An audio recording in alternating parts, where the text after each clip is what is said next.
우리 기독교 교회 안에서 많이 듣는 용어 중에 소명이라는 단어가 있고 사명이라고 하는 단어가 있습니다. 비슷한데 조금 차이가 납니다. 소명은 하나님이 불렀다. 이게 소명입니다. 사명은 뭔가 하면 그 부르신 바에 따라서 그 일을 감당하는 것, 그게 사명입니다. 소명을 주시는 분은 하나님이시고 그 소명을 잘 감당할 때 그 사람은 사명을 감당한다, 이렇게 되는 것입니다. 우리는 소명을 받은 것이고 그 받은 소명을 잘 감당하려면은 잘 감당하는 사람을 사명자라고 하는 것입니다. 그래서 우리는 예외 없이 우리 모두는 사명자입니다. 여러분이 깨닫든지 못 깨닫든지 내가 사명자냐라고 생각할 분도 있겠지만은 하나님은 우리를 부를 때 그냥 부른 게 아니라 사명을 맡기기 위해서 부르셨다는 것을 기억해야 됩니다. 우리는 다 사명자인데 둘 중에 하나죠. 사명을 알고 깨닫고 잘 감당하기 원하는 기도하며 사명 앞에 신실한 그런 사람이 있고요. 내가 사명자인지도 모르고 그 사명을 잊어버리고 망각하고 그냥 세상 가운데 적당히 그냥 세상과 똑같이 하나가 되어서 살아가는 그런 사람이 있습니다. 그러니까 어떻게 됩니까? 은혜 받으면 나타나는 현상이 뭡니까? 사명을 발견하게 되죠. 내가 이 땅에 하나님이 나를 구원해 주신 이유가 있구나, 목적이 있구나, 의미가 있구나. 그 사명을 깨닫게 되면 그때부터 눈빛이 달라지고 그의 삶의 초점이 달라지고 인생의 의미가 달라지게 되는 것입니다. 오늘 이 본문의 말씀을 사실 오늘 우리가 11절까지 읽었는데 20절까지 쭉 이어지는 연속 말씀이라고 봐야 되는데요. 다음 주까지 두 번에 걸쳐서 살펴보기 원합니다. 여기 보면 하나님께서 에스겔을 선지자 에스겔을 파수꾼으로 삼으십니다. 7절에 보면은 그게 나와 있죠. 인자야, 내가 너를 이스라엘 족속의 파수꾼으로 삼는다. 이스라엘 족속의 파수꾼으로 삼음이 이와 같으니라. 파수꾼으로 에스겔을 부르시는 겁니다. 너는 파수꾼이다. 이스라엘의 파수꾼이다. 근데 그 2절부터 6절까지 제가 나중에 간단하게 설명을 하겠지만은 파수꾼이 어떤 역할을 하느냐가 나와 있습니다. 그런 역할을 하는 이와 같은 파수꾼으로 하고 영적인 파수꾼으로 내가 너를 불렀다라고 주님이 말씀합니다. 이 파수꾼은 어떤 일을 하는 사람입니까? 주위를 경계하고 살펴서 위기와 어떤 알람의 사인을 알려주는 역할을 하는 자가 바로 파수꾼입니다. 그러니까 파수대를 세우면 어디에 세웁니까? 도시의 외곽이나 또 높은 산 위에 망루를 지어서 그 위에 사람이 올라갑니다. 그래서 좀 외곽에서 적군들이 오는지 말을 타고 칼을 들고 탱크를 몰고 아니면은 공중에서 요즘에는 공중전, 해상전, 잠수함, 드론 온갖 것들이 요즘에 이제 영토를 침범하고 있지 않습니까? 최근에도 미국의 본토에 중국의 풍선 그 위성이 떠서 그거 때문에 지금 엄청난 미국 안에 논란이 되고 있는 그런 것. 이게 다 경계 문제고 파수의 문제가 되겠습니다. 그러니까 외곽에서 망대에서 지켜보고 살펴서 거기에 위험이 감지되면 그거를 발견하는 즉시 나팔 소리를 분명하게 내므로 사인을 주는 거죠. 이 나팔 소리는 우리나라 옛날에는 봉화대에서 연기가 될 수도 있고 오늘날에는 경보 소리가 될 수 있습니다. 재난에 대한 사인과 요즘에는 전체 전 국민 재난 문자로 이렇게 가기도 하는 것입니다. 그렇게 분명한 경고의 메시지를 주는 것, 그게 바로 파수꾼에게 주어진 최고의 임무가 되는 것입니다. 파수꾼은 위험과 알려야 될 소식이 감지되었을 때에 그 소리를 높여서 분명한 목소리로 그것을 경고하고 알리는 것, 이게 바로 파수꾼의 사명이 됩니다. 이 파수꾼이 위험을 보고도 피곤하고 게을러서 모른 척하고 그냥 안 알렸다, 아니면은 자기 기본에 맞게 지금 위험하지도 않는데도 계속 알린다, 그래서 양치기 소년처럼 거짓말 비슷하게 해서 사람들이 이제는 무감각하게 된다, 뭐 이런 일들이 일어난다면 이 파수꾼의 역할과 책임이 있는 것이죠. 그가 역할을 잘못했고 그로 인해서 일어나는 모든 피해들은 이 파수꾼이 책임 문제가 크게 되는 것입니다. 반면에 파수꾼은 분명히 알렸는데, 경고를 했는데 사람들이 그걸 시시하게 여기고 게으르게 여기고 모른 척 했다면 그 책임은 파수꾼에게 돌아가는 것이 아니라 지금 그 당사자에게 돌아가게 된다. 그 당사자의 몫에 대해서는 우리가 다음 주에 주로 살펴보겠습니다. 죄인이 자기의 죄로 인해서 죽는 그 일에 있어서 누구도 핑계댈 수 없다는 그 부분에 대해서 다음 주에 말씀을 드리고요. 오늘은 파수꾼의 그 사명과 의무, 책임에 대해서 함께 살펴보기 원합니다. 하나님께서 오늘 7절에 보니까 에스겔을 이스라엘 민족의 파수꾼으로 삼으십니다. 그러니까 한 공동체의, 아주 큰 공동체에게 에스겔을 세워주셔서 에스겔이 그 공동체에게 하나님의 경고의 메시지를, 하나님께서 무엇을 원하는지, 너희가 그렇게 살면 안 된다, 너희가 잘하고 있다, 너희가 그것은 문제가 있다라고 하는 여러 가지 경고의 사인들을 보내주도록 하나님이 에스겔을 그 이스라엘 공동체의 파수꾼으로 삼아 주셨다는 것입니다. 자, 그런데 에스겔만 그런 게 아니라 하나님이 여러 선지자들을 그런 역할로 불러주셨습니다. 많은 선지자들, 또 주의 종들을 보내서 이스라엘 백성들을 깨워서 경종을 알려주신 겁니다. 그런데 그 결과가 어떤 것 같습니까?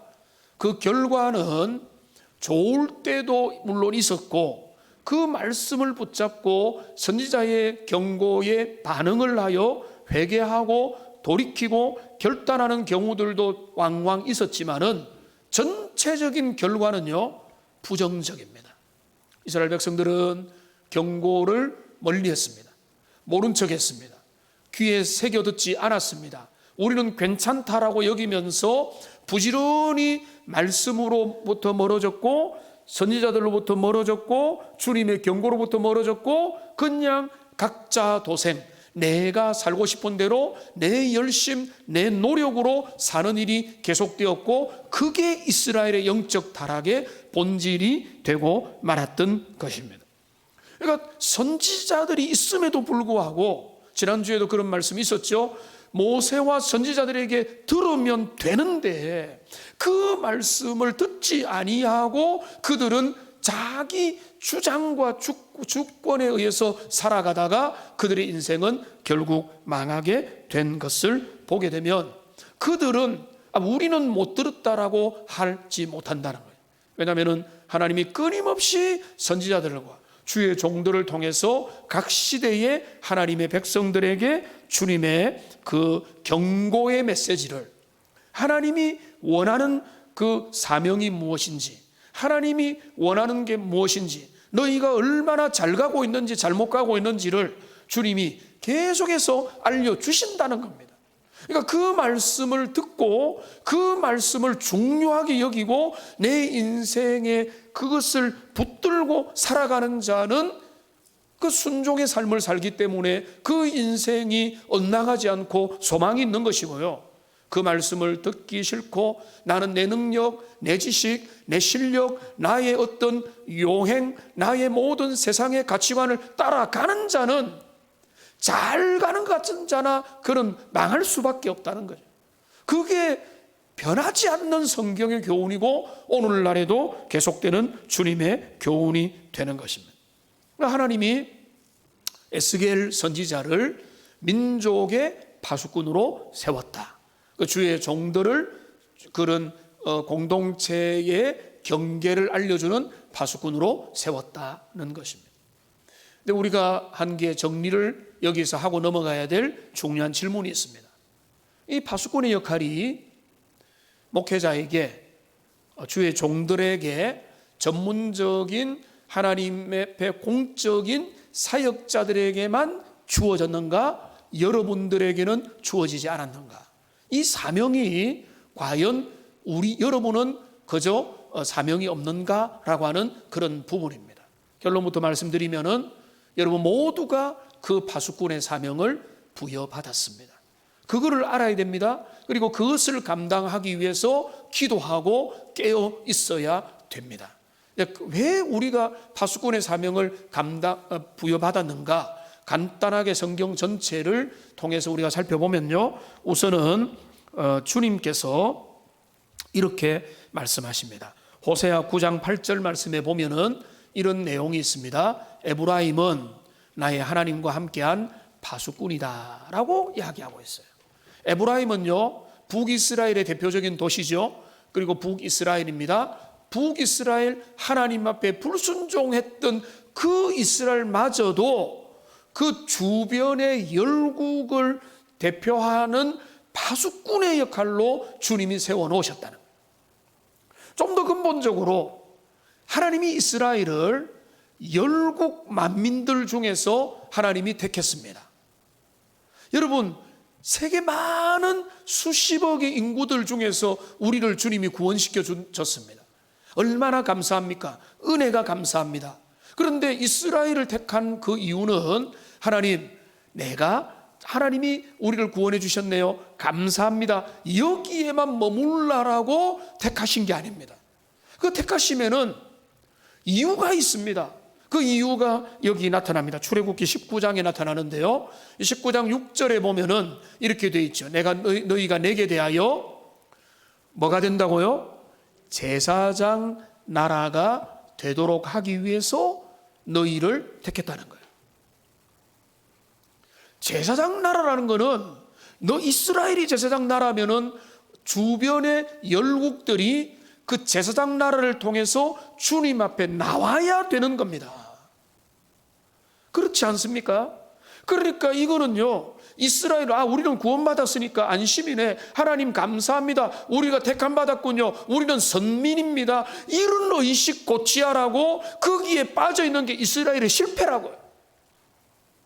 하나님이 이스라엘을 부르실 때는 내가 너희를 제사장 나라가 되게 하여 너희를 통해서 온 천하 열국의 족속들이 주님 앞에 돌아오게 하는 그 비전을 가지고 내가 너를 불렀다. 여러분, 이것이 주님의 비전인 겁니다. 그리고 그것이 어떻게 됩니까? 이사야 선지자는 그 신약 시대가 되면은 이 비전이 구체적으로 이루어질 것을 이야기합니다. 이사야 61장 6절에 보면은 오직 너희는 여호와의 제사장이라 일컬음을 받을 것이라. 원데이, 어느 날 미래에 메시아가 오시면은 그 신약 시대, 우리 시대가 그렇게 될 거라는 건데, 그때 어떤 일이 일어납니까? 사람들이 너희를 우리 하나님의 봉사자라 할 것이며 너희가 이방 나라들의 재물을 먹으며 그들의 영광을 얻어서 자랑할 것이라. 이 말의 의미는 뭔가 하면, 신약 시대가 되면은 그리스도 예수 안에서 하나님의 구원받은 백성들을 통해서 열방이 주님께로 돌아오는, 천하 만민이, 우리 주변의 불신자들이 온 나라와 민족과 족속에서 여호와를 경외하는 사람들이 주님 앞에 나와서 하나님 앞에 엎드리는 일들이 일어나게 될 거라고 이야기하시는 겁니다.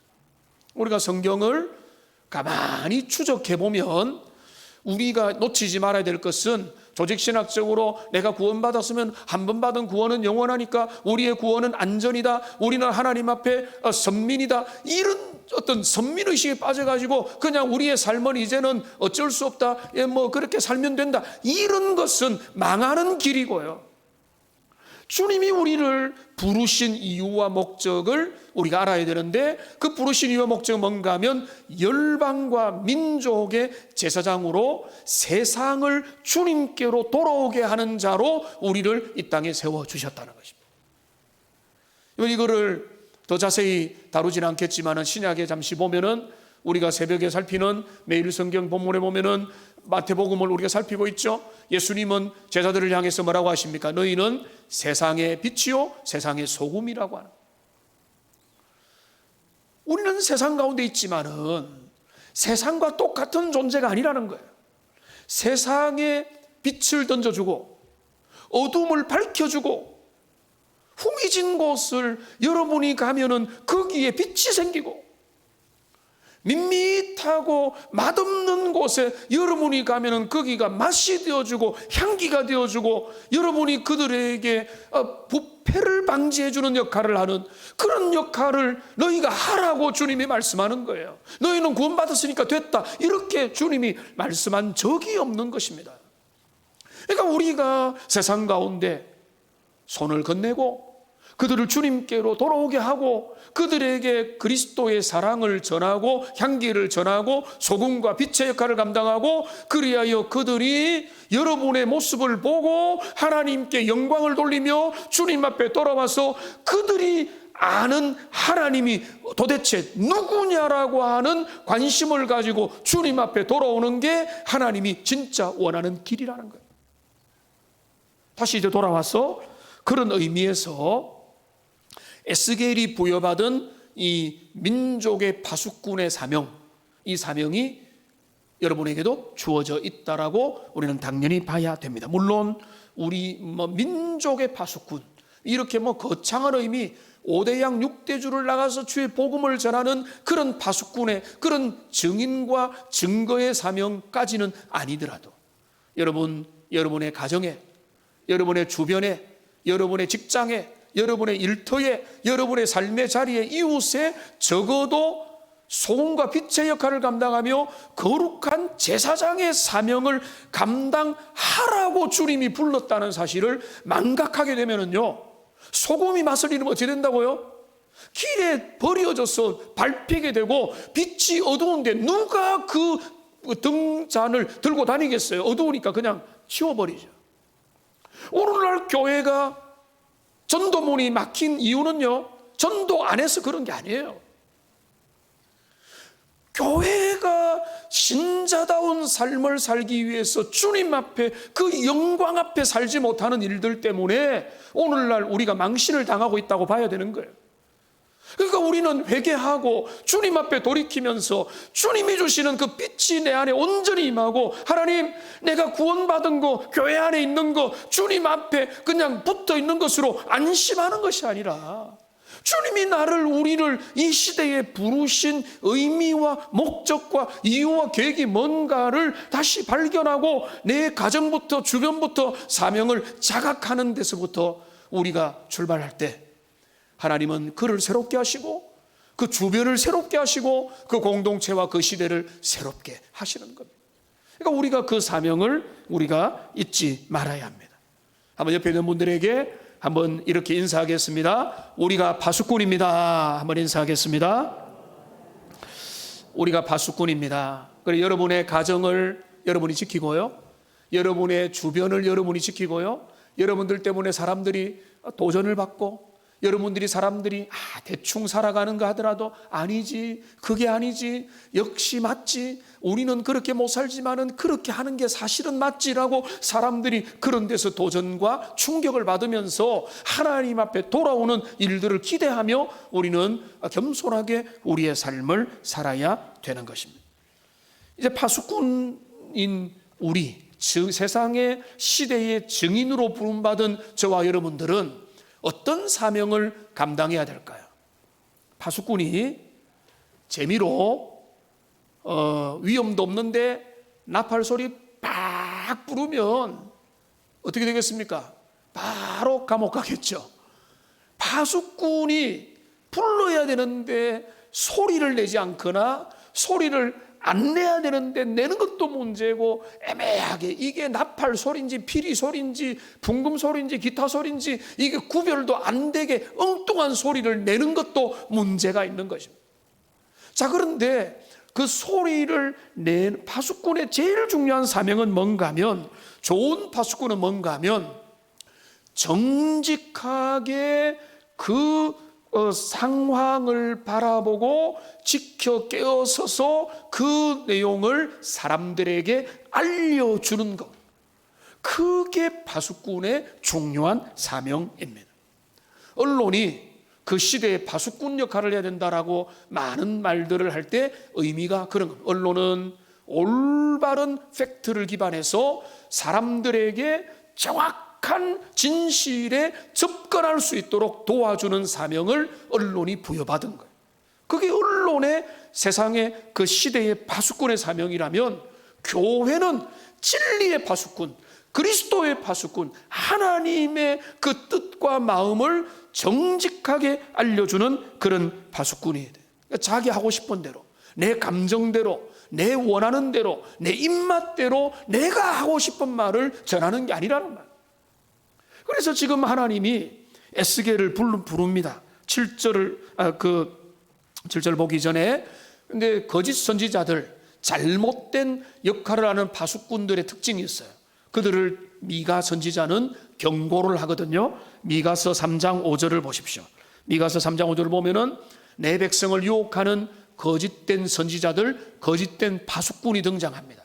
여러분이 이런 거짓된 목회자들과 거짓된 종들과 거짓된 교사들을 끊임없이 분별하고 조심해야 됩니다. 근데 이들의 특징이 있어요. 다른 것도 있지만 여기 말합니다. 그 이빨에, 그 입에 물 것이 생기면 평강을 외치나 그 입에서 무엇이 채워지지 않으면 전쟁을 준비한다는 거예요. 파수꾼의 사명은 주님의 진리를 전하고 아버지의 마음을 전하고 주님의 그 진심을 알려줘야 되는데, 이 거짓 선지자는 뭔가 하면 사람들이 나한테 잘해주면은 좋은 말 해주고 잘 안 해주면은 위협을 하는, 그러니까 내 마음에 드는 대로 메시지를 왜곡한다는 것입니다. 그게 거짓 선지자들의 특징이에요. 진실한 주님의 종들은 주님의 말씀을 정직하게 전할 뿐인 것입니다. 담백하게 전하는 것입니다. 여러분, 내 구미에 맞는 말이다, 너무 재밌다, 이런 데만 현혹되면 안 돼요. 하나님의 말씀이냐, 주님이 정말로 원하는 그 뜻이 전해지느냐, 여기에 여러분의 마음을 가져야지. 너무 유쾌하다, 유쾌해서 뭐 하게요. 중병 있는 사람한테 의사가 당신 큰 문제 없다, 진통제 놔주고 그냥 가서 평안히 지내세요 라고 하면은 그 의사 좋은 의사입니까? 완전히 사기꾼이죠. 당신 이렇게 있으면 죽습니다라고 해야 진짜 의사잖아요.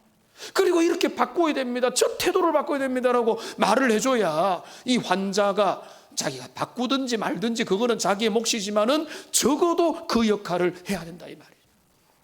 그러니까 자기 기준으로 말하면 안 되는데, 지금 하나님이 에스겔을 부르면서 당부를 하십니다.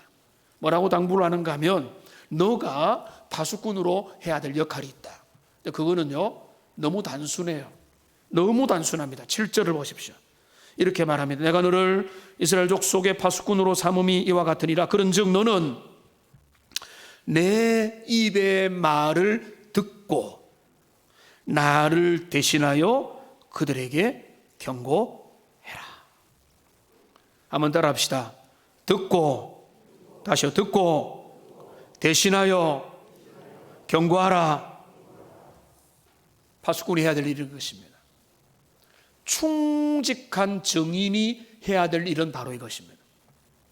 주님의 말씀을 듣고, 내 말이 돼서는 안 되죠. 주님의 그 말씀을 어떻게 합니까? 대신하라는 거예요. 이게 대사죠, 대리인이죠, 증인이죠, 파수꾼이죠. 본대로 확인한 대로 그들에게 전하고 경고하고 그들에게 분명히 알리라는 것입니다. 그 다음에 선택의 몫은 그들에게 몫이라는 거예요. 그들이 붙잡으면 은혜요 생명이지만 그들이 그거 나는 관심 없어, 나는 잘 먹고 잘 살래 라고 한다면은 그들의 그 심판받음의 책임에 대하여 파수꾼은 책임을 지지 않는다는. 그러나 애매하게 전하고 괜찮을 거라고 괜찮고 하나님이 모든 것 다 봐주실 거라고만 전해 놓으면은 나중에 그들이 오해하고 착각하고 그 심판의 책임을 감당해야만 된다는 것입니다. 여기에서 보면, 여기에서 하나 중요한 묵상을 해볼 수 있는데요, 내 말을 들어야 되는 일부터 시작되는 거예요. 우리가 증인의 사명을 잘 감당하려면 하나님의 말씀을 귀 기울여 들어야 됩니다. 하나님의 말씀이 내 안에 머물러 있어야 돼요. 주님이 내게 뭐라고 말씀하는지, 하나님의 말씀이 뭐라고 우리에게 지시하는지, 하나님이 그 시대 가운데 각 시대마다 지금 주님이 원하는 기뻐하시고 선하시고 완전하신 뜻이 무엇인지를 내가 알아야 되는 겁니다. 알려면 어떻게 됩니까? 말씀 앞에 귀를 기울여야 되는 거예요. 그 말씀 앞에 귀를 기울이고 그 말씀의 뜻을 깨달은 사람은 사명자로. 왜 탈바꿈이 되는가 하면 그 말씀 앞에 우리의 사명이 다 담겨져 있기 때문에 그렇습니다. 하나님이 에스겔 3장쯤에 보시면은 에스겔을 부르시면서 뭐라고 하는가 하면 이 두루마리를 받아서 먹으라는 거예요. 두루마리에 기록된 하나님의 말씀을 받아서 입에 먹어서 삼켜라. 그 삼켜라라고 하는데 이게 이제 상징적인 거죠. 여러분 성경을 입으로 삼키지 마십시오. 삼켰습니다. 에스겔이. 그러니까 뭐라고 했는가 하면 그것이 내 입에 달더라라고 말을 했어요. 이런 일이 먼저 우리에게 일어나야 돼요. 하나님의 말씀이 내게 다가오고 하나님의 말씀이 읽고 말씀을 듣고 하면서 그 말씀의 뜻이 내게 박히고 내 마음에 이해가 되고 해석이 되고 그것이 내 마음 가운데 온전히 순종이 되는 그 일들이 우리의 삶의 순간순간 일어나야 된다는 말이에요. 세상의 정보로, 세상의 지식으로, 이 세상에 여러 가지 논사고 밭사고 소팔고 하는 이야기들로 가득 차 있어서 하나님의 말씀이 임할 공간이 내게 별로 없는데 내가 어떻게 세상에 나가서 입을 열면 뭐 이야기하겠어요? 어떤 거 여러분이 이야기하겠습니까? 여러분 속에 있는 관심사를 이야기하죠. 돈에 관심 있으면 입만 열면 돈 이야기하는 거예요. 건강에 관심에 입만 열면 건강 이야기하는 거예요. 진리의, 생명의, 영생의, 삶의 진짜 중요한 것들이 내 마음에 하나님의 말씀이 내게 가득 차 있으면은 그 말씀이 내 안에 넘칠 때 내게 있는 것을 다른 사람에게 나누어 주는 거예요. 정말로 소중한 것을 그 사람에게 나누어 줄 수 있는 그런 어떤 것들이 내 안에서 생겨나게 되는 것입니다. 여러분 잘하고 계십니다. 그러나 더 열심히 잘하십시오. 하나님의 말씀이 여러분의 머리에 머무는 것이 아니라 여러분의 가슴에까지, 여러분의 심장에까지, 영혼에까지 깊이 파고드는 은혜가 여러분 올 한해 넘치기를 주님의 이름으로 축원합니다. 이것이 일어나게 될 때에 내가 변화되고 새롭게 되고 은혜를 새롭게 받고 할 일을 깨닫게 되고 주님이 주시는 그 사명을 향해 달려갈 수 있게 됩니다. 그러니까 1차적 파수꾼이 해야 될 제일 먼저의 신호 감지는 뭔가 하면 주님의 말씀을 온전히 올바로 깨닫는 일부터, 하나님의 뜻이 뭔지 내가 모르는데 누구에게 전합니까? 엉뚱한 이야기 전하지. 교회 오면은 뭐 할 수 있더라, 뭐 카페도 있더라, 이런 이야기밖에 할 수가 없는 거예요. 그게 나쁘다는 게 아니라 정말로 중요한 거는 생명과 영벌이고 우리의 죽음 이후의 삶과 우리에게 이어질 영원한 하나님 앞의 인생인데, 그런 것들에 대하여 우리가 듣고 우리의 마음에 가득 차 있는 것들을 우리가 마음에 하나하나 저수지처럼 차게 될 때 거기에서 생명이 나오고 거기에서 다른 사람에 대한 안타까움이 나오고 아버지의 마음이 거기에서 나오게 되는 것입니다.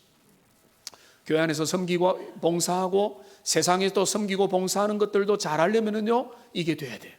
교사가 하나님의 말씀으로 내 마음이 부음받지 않았는데 뭘 가르치죠? 구역장이 내 마음에 은혜가 없는데, 복음이 없는데 뭘 가르치죠? 희미한 마음으로 생명 없는 것들만 전달할 뿐인 거예요. 지금 내게 생명이 없다면 정신을 차리고 비상이라고 생각하면서 주님 앞에 발부동을 쳐야 되는데, 거의 진짜 마른 뼈같이 있으면서도 그냥 내 악만 나타나고 있다면 그 위기인 거예요. 교사든 구역장이든 직분자든 하나님의 말씀이 먼저 내게 임하고, 그 말씀의 은혜가 나를 온전히 주장하고 충동해서 그 은혜의 거룩한 자극으로 내가 연약한 자를 돌아보고 새가족도 살피고 섬김의 일도 감당할 때 이 모든 것들이 잘 되게 되는 것입니다. 역사하게 되는 것입니다. 그런 은혜가 여러분 모두에게 임하기를 주님의 이름으로 축원합니다. 여러분, 고린도 교회를 보면 바울이 이상한 이야기를 합니다. 뭐라고 이야기하는가 하면 방언보다 예언이 훨씬 낫다, 이렇게 말을 해요. 이 주제와 관련해서 제가 말하는 겁니다. 자, 그러면 방언을 거부하진 않습니다. 방언도 인정한다. 그런데 방언보다 너희는 예언하기를 힘쓰라. 자, 그런데 그 맥락을 잘 알아야 돼요. 왜 그렇게 하는가 하면, 자, 예언을 하면은 우리가 생각할 때, 자, 미래의 일을 이야기하고 10일 후에 너가 어디로 갈 거다, 이런 걸 맞춘다, 이거 예언이 아니에요. 여기서 말하는 예언은 뭔가 하면 하나님의 말씀의 올바른 해석이에요. 말씀을 적절하게 의미를 파악해서 알리는 거예요. 주변에 알려주고 권면하는 게 예언의 역할입니다. 그러니까 말씀 사역입니다. 자, 그렇게 방언을 왜 끄집어내서 방언을 공격하고 방언의 은사를 거부하지는 않지만 공격을 하고 오히려 예언이 훨씬 낫다라고 말하면 이유가 있어요. 방언은 제일 좋은 장점이 딱 하나 있다는 거예요. 뭔가 하면은 그 사람의 영혼이 하나님 앞에 소통하는 일이다. 그 개인의 영혼이 주님 앞에 소통하는 것 빼고는 자기도 무슨 말인지 모른다는 거예요. 자기도 무슨 말인지 모르는데 다른 사람이 무슨 말인지 알 턱이 있으며, 그렇기 때문에 교회 앞에서 방언은 하면 안 된다는 거예요. 그러면서 바울이 그거를 정리를 해줍니다. 여기 고린도전서 14장 19절 말씀을 보겠습니다. 같이 한번 읽어보겠습니다. 그러나 교회에서 내가 남을 가르치기 위하여 깨달은 마음으로 5마디 말을 하는 것이 1만마디 방언으로 말하는 것보다 나으니라. 분명히 대조를 시키는, 누구도 알 수 없는 신비한 내용으로 하는 게 기껏 제일 좋은 거는 그 영혼이 하나님과 소통 정도는 할 수 있겠으나, 그보다 훨씬 더 훌륭한 말은 뭔가 하면 주님의 마음을 깨달아서 하는 5마디, 그 말이 훨씬 더 가치가 있다. 그러니까 지금 바울은 그 이제 비중에 있어서 하나님의 마음을 깨달은 것으로 그 주님의 말씀을 그 주변과 함께 나누는 그 사역이야말로 최고의 사역이라고 가르쳐 주고 있는 것입니다. 자, 그렇다면 파수꾼이자 증인인 여러분들이 무엇을 전해야 되겠습니까? 하나님이 가르쳐 주신 것을 전해야 되겠죠? 아버지의 마음을, 뜻을 전해야 되겠죠? 그 아버지의 마음과 뜻이 성경에 다 나타나 있습니다. 나중에 제가 광고할 때 말씀드리겠지만은 이제 2주 후부터 이제 예배 전에 성경 공부를 원하는 분들은 할 수가 있을 것입니다. 자, 그렇게 알아가면 되는 겁니다. 알아가면 조각조각이 맞춰지고 보이지 않았던 것들이 보이게 되고 희미했던 것들이 선명해지면서 하나님의 뜻 앞에 굴복하게 되고 우리의 삶을 거기에 맞추게 되는 겁니다. 오늘은 멀리 갈 것 없이 오늘 본문에서만 보겠습니다. 하나님 앞에 하나님의 뜻을 무엇을 전해야 됩니까? 20절에 보면은 그 내용이 있습니다. 하나님 어떤 분이신지 20절에 보면 이렇게 되어 있습니다. 나는 너희가 각기 행한 대로 심판하리라. 나는 너희가 각기 행한 대로, 너희가 선행을 하는지 죄악 가운데 있는지 하나님을 가까이 하는지 멀리 하는지 하나님이 원하는 삶을 살았는지 살지 않았는지 각기 행한 대로 심판하리라. 그 행한 대로 보응하시는 하나님, 실수하지 않고 그들의 모든 것들을 판단하시고 분별하여 있는 대로 행하는 것들을 심판하시는 하나님이 신 겁니다. 자, 그런데 그것만 전하는 거는요, 복음이 아니에요. 그거를 전하면 그래서 어쩌라고 이게 나오는 거예요. 그것만 전하는 게 아닙니다. 그거가 틀렸다는 건 아니에요. 하나님은 인생의 행한대로 심판하시는 거예요. 자, 그런데 더 전해야 될 더 깊은 주님의 마음 진심이 있다는 거예요. 그게 뭔가 하면 오늘 11절에 나타나 있는데 11절을 보기 전에 10절의 말씀을 먼저 보겠습니다. 10절을 보면 이렇게 되어 있습니다. 그런즉 인자야 너는 이스라엘 족속에게 이르기를 11절 마지막에 보면은 하셨다 하라 이렇게 말을 하라는데 이게 상당히 혼돈이 돼요. 11절은 이스라엘의 말이고요, 10절은 이스라엘의 말이고 11절이 하나님의 말씀이에요. 근데 그들이 뭐라고 이야기를 하는가 하면 잘 보십시오. 우리의 허물과 죄가 이미 우리에게 있어서 우리로 그 가운데서 쇠퇴하게 하니 어찌 능히 살리요 라고 그들이 말한다는 것입니다. 그러니까 그들이 뭐라고 말하는가 하면 우리도 안다. 우리가 양심이 있지. 하나님이 지옥 가라면 우리 지옥 가야지 이 말이에요.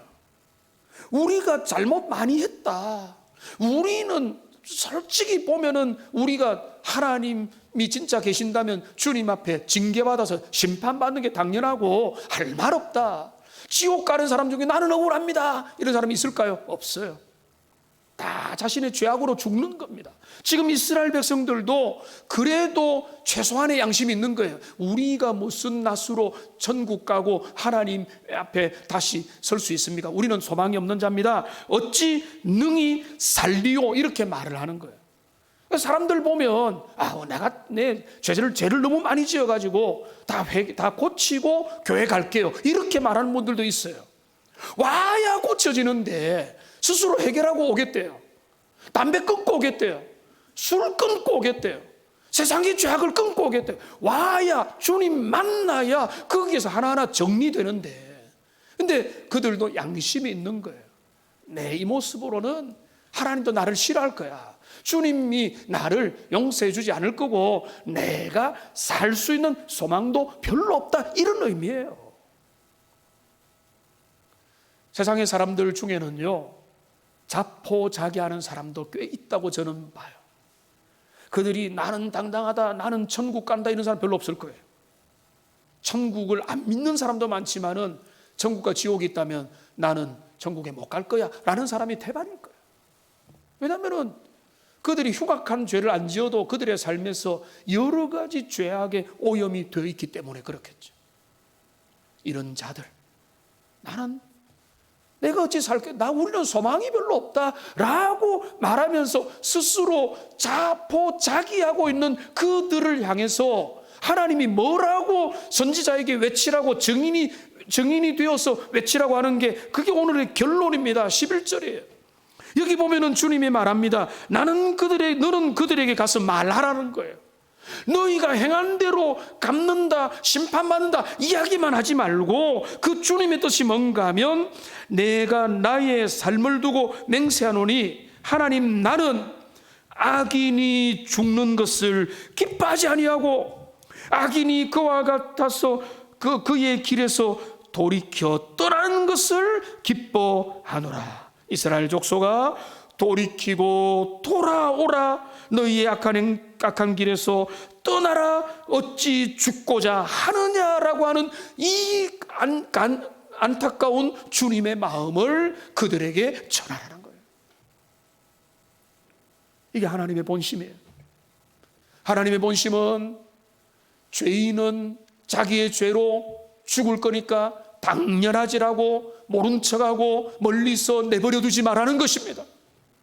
내 가족 중에 배우자가 안 믿고 저렇게 세상 가운데 당자처럼 사는데 당신 따로 내 따로 우리 각자 자기의 길을 걸어가면 된다. 믿지 않는 사람은 그렇게 생각하더라도 주님을 사랑하는 사람이 그렇게 생각할 수 있습니까? 여러분의 자녀들이 죄악의 길을 가고 당자의 길을 걸어가고 주님이 원하지 않는 길을 걸어가는데 그냥 멀뚱히 바라보면서 그래 너는 너 길 가, 나는 내 길 갈게. 이게 말이 됩니까? 말이 안 되죠. 그러니까 주님을 믿는 사람들의 사명의 핵심은 뭔가 하면 아버지의 마음을 가지고 여러분의 사랑하는 자들을 바라보는 거예요. 여러분 사랑하는 자에게는 여러분의 소중한 것 알려주고 싶죠. 좋은 정보, 좋은 것, 혜택 얻는 것 적극적으로 알려주고 소개하고 이거 절대로 놓치면 안 된다고 말하고 싶죠. 여러분 가장 소중한 것이 여러분에게 있다는 것을 안다면 여러분 그것을 여러분의 사랑하는 이들에게 전해야 된다는 거예요. 그게 우리의 파수꾼의 사명이에요. 먼데 나가서 5대양 6대주를 돌아다니면서 하나님이 그렇게 선교 사역으로 복음을 전파하는 복음의 전도인의 사명으로 주님이 부여받은 분들도 있겠지만은 여러분 모두는 여러분의 작은 공동체 가정과 일터와 여러분 주변에 하나님의 진심을 전하는 사명자로 주님이 여러분을 불러주셨다는 거예요. 그 세상의 소금이요 세상의 빛의 의미고 너희가 제사장 나라가 되라고 하는 하나님의 의미가 되는 것입니다. 이게 주님의 진심입니다. 말씀을 정리하겠는데요, 오래전부터 내려오는 전승이 있습니다. 전승은 진리라기보다는 진리 곁에 있는 탈무드급이다 이렇게 보면 되겠습니다. 소돔이 하나님의 심판을 받았습니다. 소돔성이 주님의 심판을 받았는데 그 소돔에서 그 심판의 불이 임하기 전까지 계속해서 복음을 전하는 노인이 있었답니다. 그게 그러니까 전승이죠. 그 노인은 그렇게 소돔성에서 복음을 전했는데 그 결과가 신통치 않았어요. 거의 열매를 맺지 못했어요. 아무도 반응하지 않고 고숨치고 조롱하고 지금 먹고 살고 이렇게 화려하고 성적으로 자유하고 모든 게 자유로운 이런 풍요로운 세상에서 뭐 그렇게 하나님의 심판을 외치냐고, 지금 당신 결과를 봐라, 아무도 당신의 말에 종조하지 않는다라고 하고 그렇게 조롱하고 있었지만은 이 노인은 끊임없이 거기에서 복음을 전했대요. 누군가가 너무나 궁금해서 아니 어르신 왜 그렇게 복음을 전하고 있습니까? 사람들이 듣지도 않지 않습니까? 라고 하니까 이분이 이런 말을 했답니다. 내가 복음을 전하는 이유는 내가 이 성에서 타락하여 죽지 않도록 하기 위해서다. 내가 복음을 전해야 내가 산다라고 그가 이야기했다는 거예요. 오늘 우리가 파수꾼의 사명을 감당하고자 할 때 우리의 영혼이 살아나는 거예요. 오늘 우리가 우리에게 말씀을 받고 그 받은 말씀을 내 옆에 있는 사람들에게 부지런히 전해줄 때에 지금도 그 전함을 받아서 주님 앞에 온 사람들이 대부분이지 않습니까? 오래되었느냐 얼마 되지 않았느냐의 차이지. 우리가 그렇게 주의 복음을 들었는데 때를 얻든지 못 얻든지 복음을 전하고 먼저는 우리에게 아버지의 진심, 아버지의 사랑, 주님의 그 마음이 우리에게 이해가 되고 하나님의 말씀이 내 안에 채워져서 그 말씀을, 그 아버지의 진심을, 주님의 사랑을 내 가까운 자들에게 전하고 그들에게 사랑으로 그들의 손을 붙잡아주고 그들을 주님께로 돌이키는 하나님의 백성들, 파수꾼의 사명을 감당하는 하나님의 백성들 다 되시기를 주님의 이름으로 축원합니다.